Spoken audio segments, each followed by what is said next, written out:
recovery operation. These are some still pictures that were taken immediately after the crash to the Pentagon. They're going to really give you one of the best close-up views of what happened. And there you can see, if you look to the right of your screen, on that particular picture you saw the roof, but there you see some of the vehicles and just how they have been pushed around by this tremendous crash. But the other thing that was evident in the photos, and I think we're going to see another in the sequence coming up, remember the Pentagon has its own firefighting apparatus. Well, some of it was damaged to the point of not being usable after the crash of the plane into the building. So where the Pentagon normally would have some of its own firefighting capability, that was hampered in the aftermath of the crash, and so they needed equipment there. Here we can see it clearly, equipment to come in from national airports, surrounding jurisdictions. And initially, we were told they couldn't get access to the roads because the Pentagon, of course, has all the barricades set up, so that created just a little bit of difficulty in the response. As they got in the proper equipment to the right place, and this black smoke was billowing. Obviously, it was a horrible situation. And there you see what's left. And another problem for the people who are going in now was the effects of the tremendous heat. Don't forget, this was an aircraft that had taken off just 24 minutes earlier. It was down with fuel, filled with fuel for a 6-hour transcontinental flight. So it was literally a fireball when it struck the building. Very little of the aircraft left. The intense heat really causing problems, fire that continued to burn for quite some time. And there you see in this Fox 5 exclusive still pictures, close-up look, and you can really see something that you couldn't normally see inside some of the rings of the Pentagon building. Yes, I understand the story. We don't want to be deceptive about the time frame. This wasn't Tuesday, but I believe a worker who yesterday was going in to volunteer and had a camera with him, and then got them developed and offered them to Fox 5 so we could see this perspective.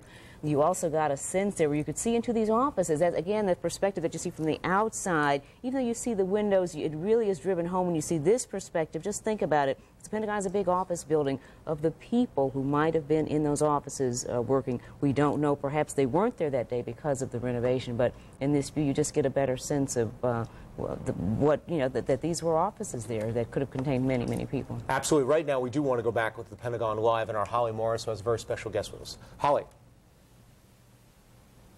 Check and make sure that Holly Morris is there as we continue. There's Holly. There she is.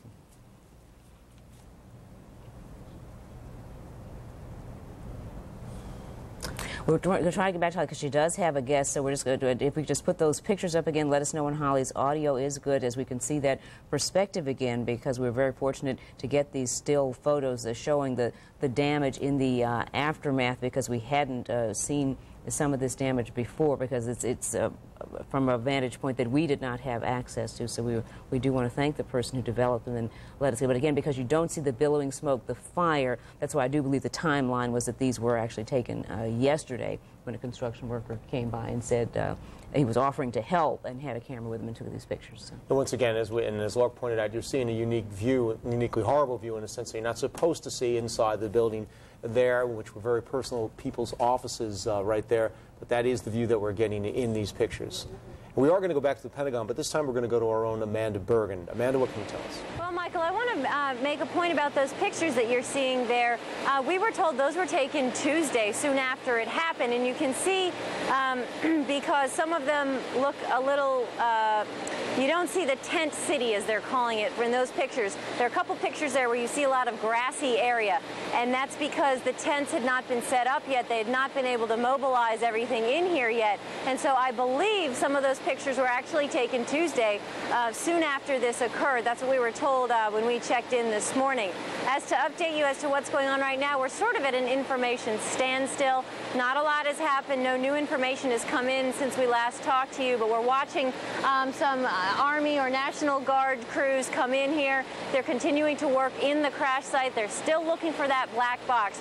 We spoke with an urban search and rescue team member a little while ago, and he said as of now, they've not yet located that box. That box is going to be very important to find, because it's going to tell them, it's going to give them any communication communication between the pilots and the tower, if there was any. It's going to give them key information as to the flight pattern of that plane, where it was originally headed, and what path it exactly took, and what was going on in the minutes before it crashed. We have not seen that crane moving very much today, which we saw a lot yesterday. They were going in a cherry picker basket on that crane and surveying the site. Now today, there's a lot more activity inside at this point.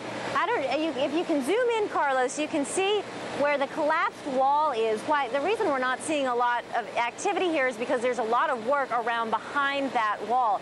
That wall fell in on the whole area, and so the workers are going in a little pathway there, and then some of them are going around to the right. And it's very dark in there. They say the visibility is poor. They're using flashlights to try to get around. There are a lot of small spaces in there. So they're having to comb their way through behind that wall. A lot of small spaces because, as you can see, it's collapsed down so that it gradually slopes up. So they've got to get right underneath there at the smallest space, and that's very difficult to do. Some of the urban search and rescue crews have likened this to the Oklahoma City bombing. Some have even said that this is worse. This is worse to assess than that, perhaps because there may be more victims inside here. Also, they said that it's just a more difficult space to get into. They had to shore this area up, and it took some time. It took a whole day, really, before they could get this up and stable enough so that they can go inside and do what they're doing now. We still have no estimates as to how many people were victimized in here, and no update from the military forces as to how many confirmed people they know for sure are missing. Let's go back to you now, Michael and Lark, in the studio. All right.